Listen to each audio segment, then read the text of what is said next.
And now for all the details. As the Middle East plunges deeper into chaos with Iran and Israel locked in a fierce military showdown, India is navigating the crisis with precision. Over 1,700 Indian nationals have been safely evacuated from the conflict zones under Operation Sindhu, alongside citizens of Sri Lanka and Nepal. We have a report. As tensions peaked between Israel and Iran, India launched Operation Sindhu to swiftly evacuate its nationals. By June 22nd, over 1,700 Indians were flown out from the conflict zone via chartered flights, according to India's foreign ministry. Evacuees thanked the Indian government and its mission in Tehran, citing worsening conditions in Iran. Deputy Foreign Minister Pabitra Margarita said more flights are scheduled in the next 2 to 3 days, and over 160 Indians who crossed into Jordan from Israel will be repatriated soon. Extending support, India also evacuated Sri Lankan and Nepali nationals from Iran. Nepal's Foreign Minister Arzu Rana Deoba thanked her Indian counterpart S. Jaishankar on X, calling it a testament to strong Nepal-India ties. Sri Lanka's Foreign Minister Vijitha Herath echoed the sentiment, praising India's timely help and deep bilateral bond. And the total number of evacuated Indian nationals from Iran stands now at 1,713, and we have scheduled 2-3 more flights from Iran for the next 2 days. And the same way, we are in constant contact with all our Indian nationals residing there in Iran and Israel also. So I'm very glad to say that from Israel also 62 Indian nationals have already crossed border to Amman of Jordan, and within a day or two those Indian nationals will also be brought safely to India.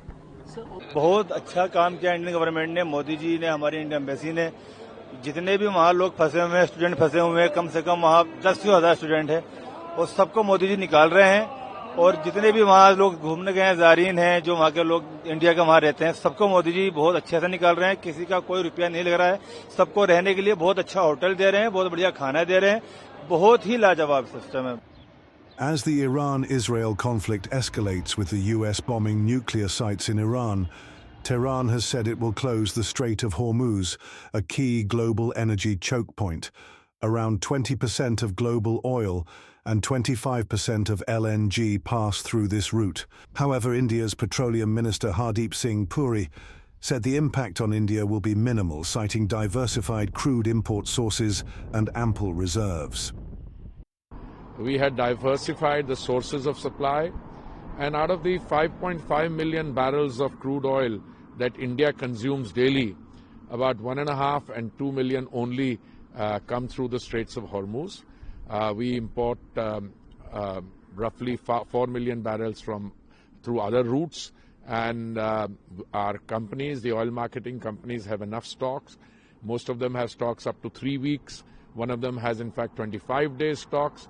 And we are also confident that we can increase the supply of crude through other routes should the situation so warrant.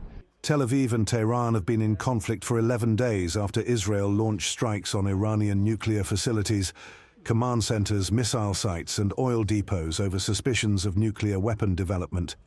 In response, Iran fired waves of ballistic missiles and drones at Israeli cities, including Tel Aviv, Haifa, and Jerusalem.